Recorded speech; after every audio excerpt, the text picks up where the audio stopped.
Olá a todos, bem-vindos ao meu canal. Vou então neste vídeo resolver aqui uma questão, continuando os exercícios de progressões integrados com conteúdos do 12º ano. Agora um grupo de questões sobre progressões e funções logarítmicas.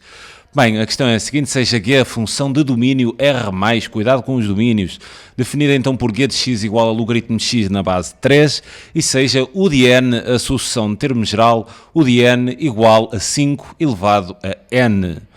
Primeira questão, mostra então que a sucessão de termo geral V de n, que é dada por G de U de n, é uma progressão aritmética e determina então o valor da sua razão. Bem, primeira questão. Como é que nós provamos, como é que nós mostramos que uma sucessão é uma progressão aritmética? Para uma sucessão ser uma progressão aritmética, terá de verificar esta propriedade, ou seja, o U de n mais 1 menos o U de n terá de ser igual a uma constante, onde essa constante é independentemente de n, ou seja, não, a diferença entre dois termos consecutivos, quaisquer que eles sejam na sequência, essa diferença tem de ser igual a uma constante, ou seja, uma constante não pode estar, esta diferença não pode ser dependente de n, e essa constante é exatamente a nossa razão. É assim que mostramos então que uma determinada sucessão é uma progressão aritmética. Agora, para fazermos esta demonstração, vamos ter que saber, né? Vamos ter que determinar aqui a expressão de V de n. E dizem-me que V de n é G do U de n, ou seja, V de n pega aqui na função G e onde tem x, quer dizer, pega nesta função e transforma numa sucessão, e neste x ficará então, em vez de x, a própria sucessão U de n, ou seja, em vez de x, vamos então colocar 5n. Se eu vos dissesse G de 5, né? O que é o G de 5? É vocês irem à função G, substituírem o x por 5. Se tivermos G de U de n, é dirigirem-se à função G e substituírem a variável por U de n. Sendo assim, esta sucessão V de n será então G de U de n, ou seja, logaritmo de U de n, e U de n é 5 elevado a n, isto na base 3. Temos então aqui a nossa sucessão V de n. Agora, para mostrar que é uma progressão aritmética, terá então de esta diferença entre o termo seguinte e o anterior terá de ser uma constante, e essa constante será a nossa razão. Vamos então aqui trabalhar esta ideia para a sucessão V de n. V de n mais 1 menos V de n será então V de n mais 1, irem aqui à sucessão V de n e substituírem o n por n mais 1, ou seja, ficaria logaritmo na base 3 de 5 elevado a n mais 1, ok? E subtrairmos então pela sucessão V de n, que seria o logaritmo na base 3 de 5 elevado a n. Ok? Agora, esta diferença podemos aplicar as propriedades dos logaritmos, né? Aquela propriedade da diferença de logaritmos, ou seja, logaritmo de A numa base, vamos imaginar B tem que ser a mesma base, né? Menos o logaritmo de B na base B também, certo? Isto é igual a logaritmo do quociente entre A e B, obviamente estamos a tratar da mesma base. Vou então aplicar essa propriedade e isto ficava então V de n mais 1 menos V de n, igual então ao logaritmo na base 3 do quociente entre estes dois argumentos, ou seja, 5 elevado a n mais 1 a dividir por 5 elevado a n. Atendendo aqui às regras das potências, ou melhor, eu posso aplicar aqui, sim, as regras das potências. Tenho aqui uma divisão de potências com a mesma base, né? Subtraímos então os expoentes e ficamos então com V de n mais 1 menos V de n, seria então o logaritmo na base 3 de 5 elevado a n mais 1 menos n. Reparem que aqui com os n's cancelam, né? E 5 elevado a 1 daria 5, então sendo assim a diferença de V de n mais 1 entre V de n mais 1 e V de n é simplesmente igual ao logaritmo de 5 na base 3, e como o logaritmo de 5 na base 3 é uma constante, não está dependente de n, concluímos então que V de n, logo V de n é uma progressão aritmética. Não abreviem no exame, de razão igual a logaritmo de 5 na base 3, ok? E então tínhamos a primeira questão feita. Prova que é uma produção aritmética, terminando a sua razão. A segunda questão, vou fazê-la aqui nesta segunda página, que diz-nos o seguinte: mostra então que, mostra que a soma dos n primeiros termos da sucessão V de n pode ser dada por esta fórmula. Eu preciso então da expressão de V de n para calcular o somatório, que seria o logaritmo de 5 na base 3 de 5 elevado então a n. Ok? Penso que era isto. Sim, exato. Logaritmo de 5 na base 3 elevado a n. Certo. Agora, se querem exatamente a soma dos n primeiros termos de uma progressão aritmética, vocês devem conhecer esta fórmula. Claro que a fórmula está no exame, esta da progressão, da soma do somatório da progressão aritmética e da geométrica está, o termo geral não está, nem estas demonstrações, têm mesmo que saber isso. Mas mesmo estas fórmulas que vos dão somatório, vocês devem saber isto assim automaticamente, ok? E então a soma, vou responder aqui à 4.2, a soma de uma progressão aritmética é dada então pelo primeiro termo a somar mais o último termo da soma, neste caso vamos somar os n primeiros termos, o último termo é o nosso, realmente, o de n, ou seja, o termo geral, a dividir por 2. Se fôssemos somar 10 termos, aqui teríamos o primeiro e aqui teríamos o último termo a adicionar, vezes então a quantidade de termos que vamos adicionar. Aplicando então aqui a ideia à nossa solução V de n, vamos ter então que o somatório da nossa progressão aritmética V de n será igual, eu aqui costumo associar sempre o n ao 2, tipo multiplicar por n a dividir por 2, ou por 1/2 de n, e assim deixo de ter frações. Prefiro trabalhar a coisa desta maneira, obviamente não é obrigatório, né? Cada um faz com o que sente à vontade. O primeiro termo é calcularem aqui V de 1, e reparem que V de 1 é substituírem ali o n por 1, o que dava então logaritmo de 5 na base 3, então teria assim aqui logaritmo de 5 na base 3, mais, como vamos somar n termos, este u de n será o termo geral, ou seja, logaritmo de 5 elevado a n na base 3, vezes então n sobre 2, ok? Daí não necessitar aqui de fração, mas cuidado, ao fazer isto, eu tenho que garantir que este n sobre 2 multiplica pela soma, ok? Então aqui isto é o logaritmo de 5, isto aqui é o logaritmo de 5 elevado a n. Agora, aqui dentro posso aplicar as propriedades dos logaritmos, né? Tenho agora aqui o logaritmo da soma. Sei então que o logaritmo, estando a falar na mesma base, obviamente de A mais o logaritmo de B é exatamente igual ao logaritmo de A do produto, né? De A vezes B. Aplicando então aqui esta fórmula da soma de dois logaritmos ali ao nosso somatório, vamos ter então que o somatório ficará, vou criar aqui um único logaritmo, onde ficava logaritmo na base 3 de 5 vezes 5 elevado a n. Já vamos dar aqui um tratamento a isto, vezes então n sobre 2, que vou preferir colocar aqui, ok? A propriedade comutativa permite-me fazer isto, não é? Posso colocar a ordem, pouco interessa, então apago ali, tudo bem, eu não posso fugir daquilo que tenho que mostrar, voltei meia já não sei o que é que quero fazer, o que é que a gente tem que mostrar, porque isto, nestas manipulações, nós temos, dá para fazer muita coisa, não é? Vocês não podem fugir ao que têm que mostrar, temos que mostrar então que esse n é igual a n quadrado mais n vezes o logaritmo da raiz de 5 na base 3, ok? Para perceber que manipulações é que temos que fazer. Bem, nós aqui podemos trabalhar as regras das potências, ou seja, dar a mesma base e adicionar os expoentes, ficávamos com a seguinte equivalência, Sn igual a n sobre 2 vezes então o logaritmo na base 3 de 5 elevado a n mais 1. Agora, este expoente, pela regra do logaritmo da potência, este expoente pode passar cá para trás a multiplicar, fica a multiplicar pelo logaritmo, não é?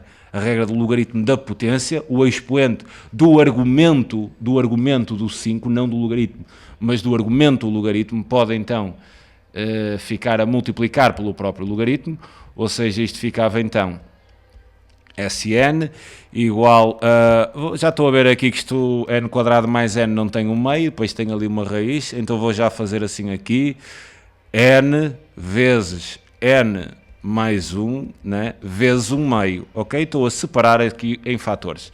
N sobre 2 é a mesma coisa que 1 meio vezes n, ok? E isto então vezes o logaritmo de 5 na base 3. Reparem que n vezes n mais 1 já me vai dar n quadrado mais n.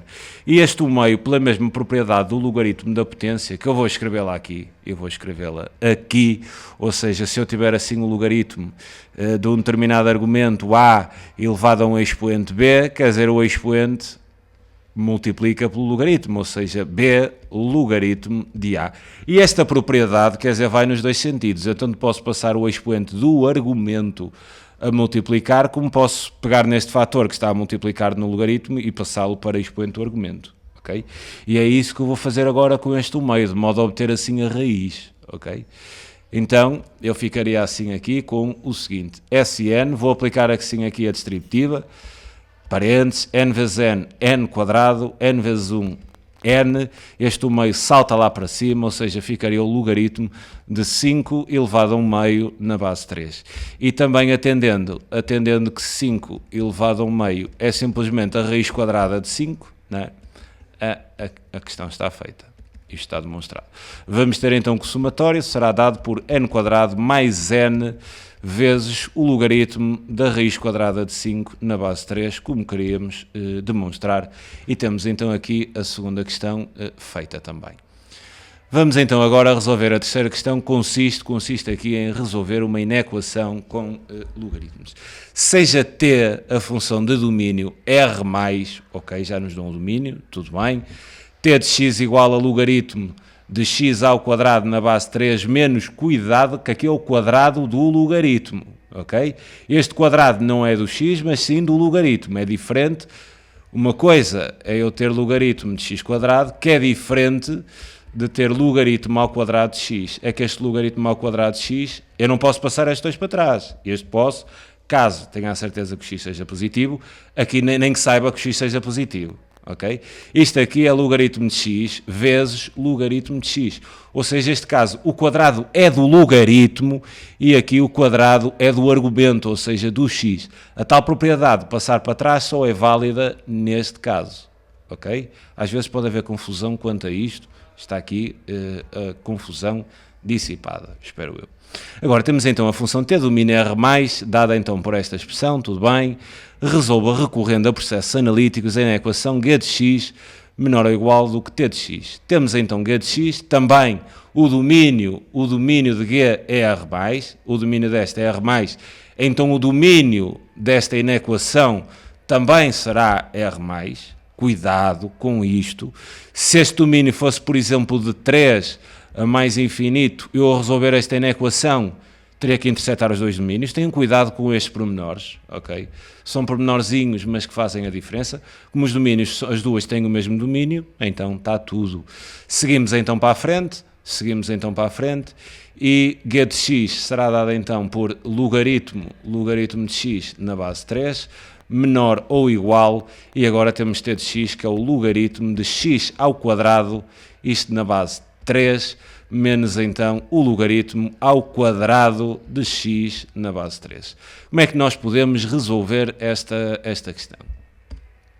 Eu normalmente passo tudo para o primeiro membro, ok? Quando tenho aqui estes casos, logaritmos de graus diferentes, a minha ideia normalmente nestes casos passa por colocar tudo no primeiro membro, esvaziar o segundo, ou seja, deixá-lo 0, e depois no primeiro membro talvez faça aqui umas evidências, ok? Fatorizar o primeiro membro colocando algo em evidência que me permita depois fazer a tabela, ou fazer a tabela com os fatores e depois, como tenho menor ou igual que 0, ver o sinal, ou então até aqui no primeiro membro, antes de fatorizar, fazer uma mudança de variável.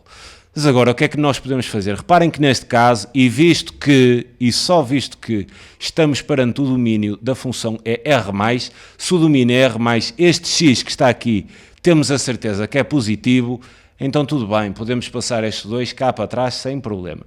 Se este x não fosse positivo, ou melhor, se o domínio fosse, porque se eu tiver assim logaritmo, né, de x² na base 3, O domínio desta expressão seria R eixo 7, 0. Ok? O x poderia ser negativo, porque menos 3 ao quadrado dava 9 e o logaritmo de 9 existe. Não existe logaritmos de números negativos. Mas se o domínio fosse este, e se eu passar este 2 para trás, e isto dava 2 logaritmo de x na base 3, calma lá que o domínio já não é o mesmo. Ok? Eu só posso fazer esta passagem do 2 para trás se tiver a certeza que o x é um valor positivo, ok? Porque se for 3 ao quadrado, o 2 vai, o logaritmo de 3 continua a existir. Mas, por exemplo, o logaritmo de menos 3 ao quadrado existe, que é 9, mas eu ao passar o 2 ficava com 2 logaritmo de menos 3 e isto já é bronca, ok? Só podem fazer esta passagem do expoente para trás caso tenham a certeza que o x é sempre positivo, que é o caso porque o domínio é R+. Então tudo bem, passamos assim à vontadinha, sem grandes cuidados. E então isto originava a seguinte equivalência. Isto seria então equivalente, quer dizer, fica aqui com um logaritmo de x na base 3, aqui fica 2, né? E ao passar para este membro ficava menos 2 logaritmo de x na base 3, ao passar aqui este termo ficava mais logaritmo quadrado de x na base 3 menor ou igual do que 0. Podemos proceder aqui a esta simplificação, né? Temos dois logaritmos com o mesmo argumento na mesma base, então podemos fazer a subtração sem problema. Isto ficava um logaritmo deste tipo menos 2 do mesmo tipo, isto dá menos logaritmo de x na base 3 mais logaritmo quadrado de x na base 3 menor ou igual do que 0. Agora, nós aqui temos duas hipóteses para sair disto. Ou colocamos em evidência, fatorizando, o logaritmo de x na base 3 e depois fazíamos uma tabela estudando o sinal de cada um dos fatores e depois pronunciávamos quanto à multiplicação dos dois fatores do sinal e a coisa respondia-se. Ou então aqui fazer uma mudança de variável. Sinceramente não me apetece fazer tabelas, então vou fazer uma mudança de variável dizendo que y é igual a logaritmo de x na base 3. Fazendo então esta mudança de variável, esta inequação seria equivalente a eu ter aqui menos y mais y quadrado menor ou igual do que 0. O que tenho que resolver aqui é esta inequação do segundo grau, fazia aqui um cálculo auxiliar, né? Igualava a expressão a 0, menos y mais y quadrado igual a 0 é fácil, y em evidência, menos 1 mais y igual a 0, o que dava então y igual a 0 ou y igual a 1.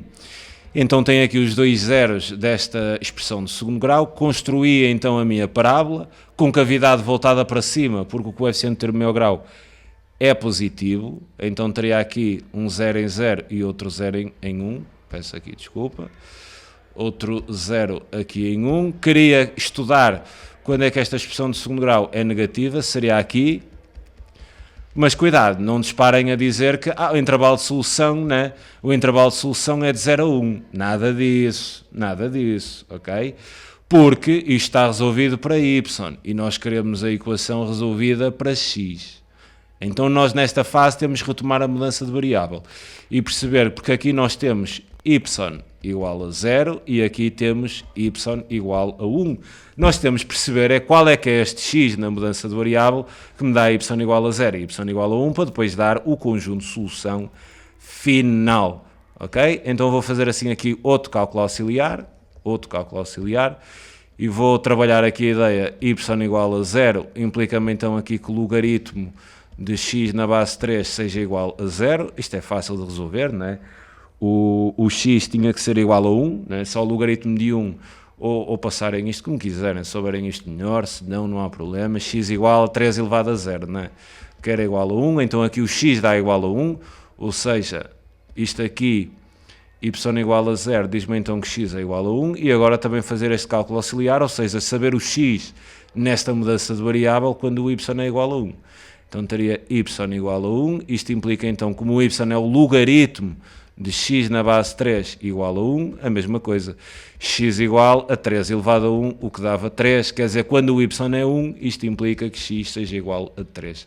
Então o meu conjunto de solução em x vai de 1 a 3 e não de 0 a 1, ok? Então conjunto de solução, depois tínhamos que intersetar Isto com o domínio, ou seja, com R+, né, interceptando com o domínio, está tudo bem, 1 a 3 está contido em R+, então o conjunto de solução final seria de 1 a 3, agora tendo atenção, aberto ou fechado. Se é menor ou igual do que 0, ok, então pode ser 0, pode ser 1, pode ser 3. Quer dizer, pode ser 0 aqui, né, a expressão de segundo grau, os zeros daqui da expressão de segundo grau, que é para x igual a 1, para x igual a 3. Esta expressão de segundo grau é igual a 0, então fechamos o intervalo e tínhamos então o conjunto de solução final, ok? Fica então assim aqui este grupo que tocava então aqui nas progressões e também nestas ideias de equações e propriedades dos logaritmos. Fica então aqui a sugestão de resolução, é sempre um prazer enorme ajudar, um grande abraço a todos, tchau.